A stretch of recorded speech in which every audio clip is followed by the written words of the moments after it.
Yo, dudes, the Empire's pretty chill. Maybe you could, like, join it or something.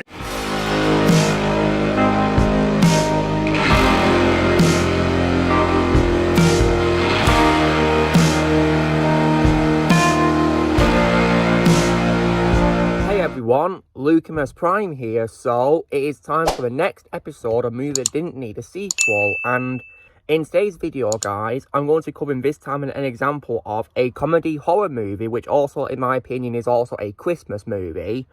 And this is a film that, in my opinion, did not need a sequel and was better off staying as a standalone movie. And this film, guys, is one of my favourite movies that I saw when I was younger.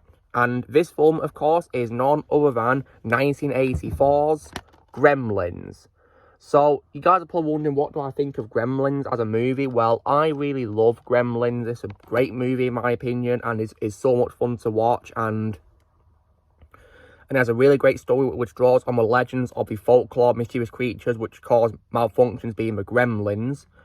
And the story, of course, follows Billy Peltzer, who receives the creature as a pet, but then it unfortunately spawns other creatures who transform into small, destructive, mischievous monsters that all wreak havoc on the town on Christmas Eve. And that creature, of course, being Gizmo, who is probably my favourite character in the film. Gizmo's adorable, isn't he? Who doesn't love Gizmo? Easily my favourite role of Harry Mandel as well, because he voices Gizmo.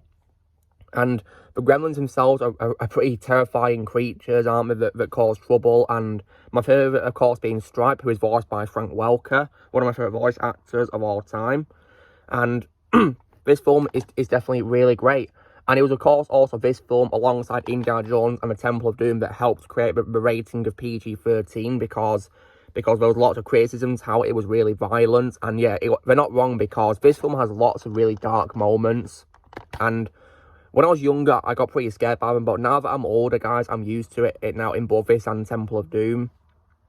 And of course, this Blu-ray that I got the movie now has, of course, a rating of 15, which is rightfully so, because, yeah, this film is pretty dark.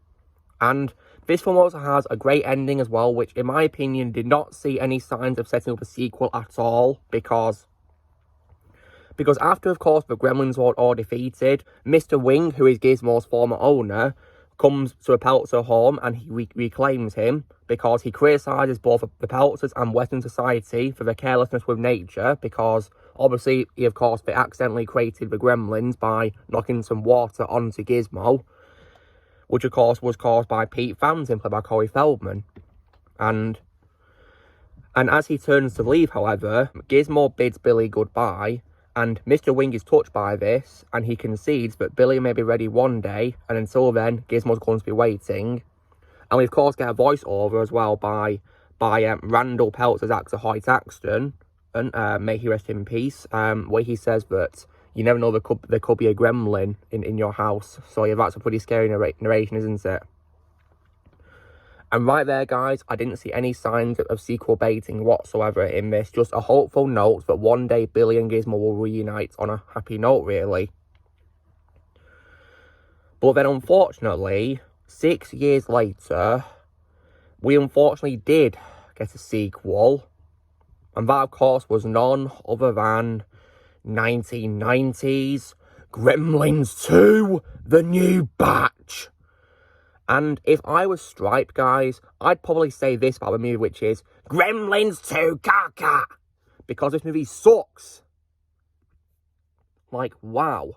This film was just absolutely terrible, in my opinion. Like, compared to this film, which I really loved, guys, and it's one of my favourite Christmas movies and one of my favourite comedy horror films ever, this sequel I absolutely hated. I thought it was terrible. Like, wow.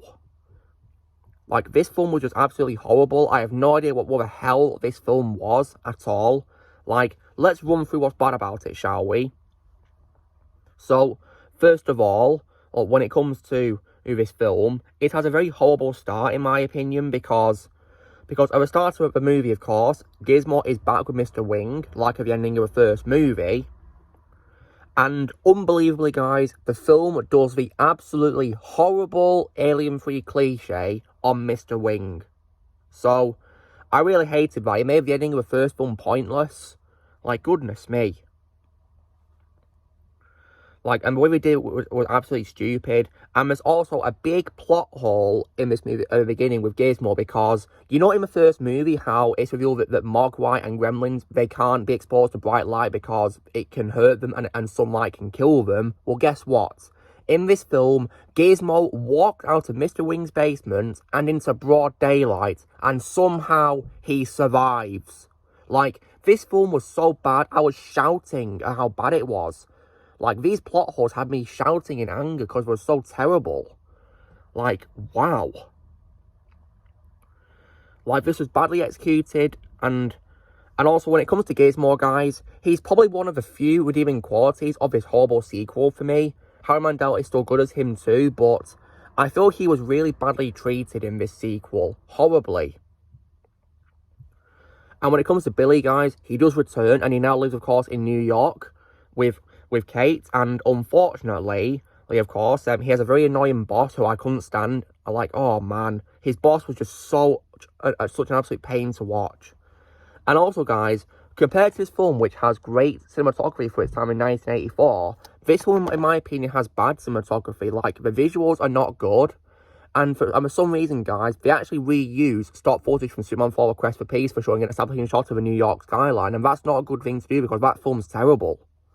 In my opinion, the worst Superman movie ever. And when it comes to, I guess, another good thing about a movie, aside from Gizmo, the only thing I liked in this film, guys, was the addition of Sir Christopher Lee, may he rest in peace, as Dr. Cushing Catheter. And I like how, of course, his first name is a homage to his friend Peter Cushing, may he also rest in peace. But yeah, honestly, right, you know, Christopher Lee was probably the only thing I liked in this film when it comes to the new things. Yeah, Christopher Lee's a legend. Can't go on with Christopher Lee. Legend. And also as well, when it comes to the Mogwais in this, right, compared to Gizmo, who is so adorable in this first movie, in this sequel, the Mogwai looks absolutely horrendous. Like, they were completely and utterly hideous. And I say hideous, not in a way it's going to scare me like a horror film should do, you know, comedy horror. I say horrendous in a cringe way because I was cringing at them. Like, this design for Gizmo in the first film was miles better. And even the Mogwai he creates by mistake in the first film, who become the Gremlins, were much better designed than whatever the hell they were in this sequel. And when it comes to Kate, guys, while I did decently like her, and Phoebe Cates was great as always, they did something to her which I thought was really stupid, because they made her really dumb in this film, because there's of course the scene where she finds a random Mogwai and she mistakes him for Gizmo, but it's so easy to tell that it's not Gizmo. Like, doesn't have the same voice as him and looks different. How did she not notice it wasn't Gizmo? Like, is she really that stupid? Thankfully, Billy knew it wasn't Gizmo. Thankfully. Like, that scene was just so dumb. I actually laughed at how bad it was, guys. I laughed at how terrible it was. Like, goodness me. And also, guys, when it comes to, of course, the villains in this movie, when it comes to the Gremlins themselves, unfortunately, they do the horrible cliche of bringing back a villain and making their defeat in the previous movie pointless, because they bring back Stripe as a reincarnated gremlin called Mohawk. And I've read somewhere that apparently, you know, he is officially Stripe reincarnated and wanting revenge on Gizmo for his death. So, great, you just made his defeat in the first film pointless. Well done. And speaking of the Gremlins themselves, they're also hideous in this movie as well, in a very cringe way as well.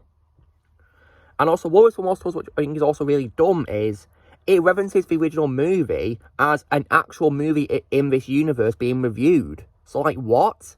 That wasn't fictional, that was real in this universe. Oh, man. That doesn't make any sense at all, and it doesn't even help that they negatively review the first film, so I'm like, oh, come on, the first film was great, I loved it. And also, as well, when it comes to Christopher Lee, guys, while I thought he was the best part of the new things in this movie, he was unfortunately hardly in it, and they unfortunately did his character dirty, which I really hated. Because he was probably the only thing that I was engaged in watching the most when watching this movie. And also, as well, for some reason, the Gremlins are also speaking like humans for some reason. So, like, what? They don't talk like humans in the first film. What's happened to them? Talk about masculine characters.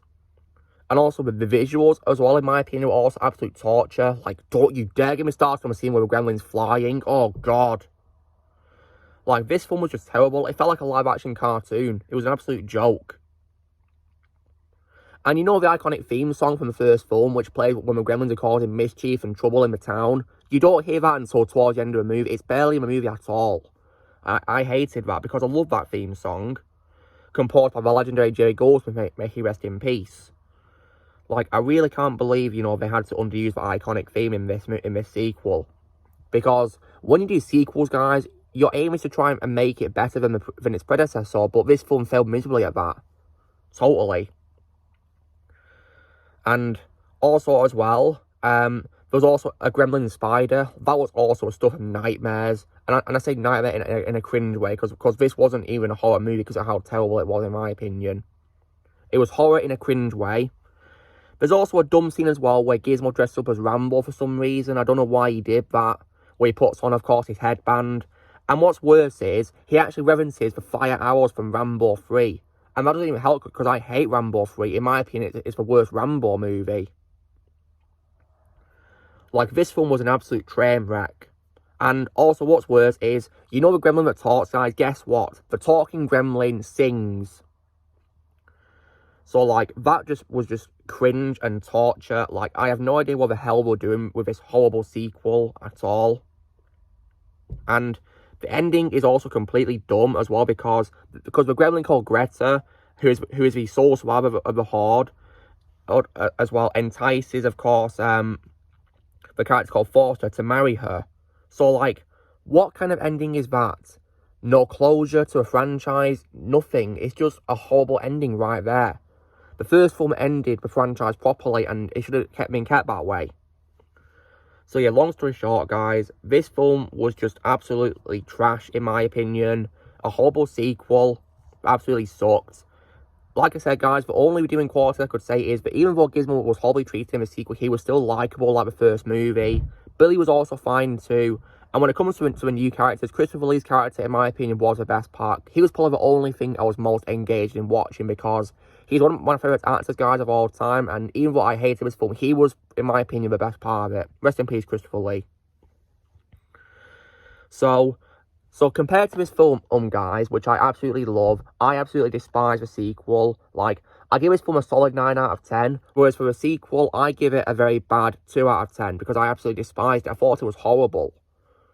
Like, I could not believe what the hell I was watching, and I'm probably not going to watch the sequel ever again until I one day do a trash talk, because I will one day post a positive review for this film, guys, absolutely. I won't say no to because I love this movie.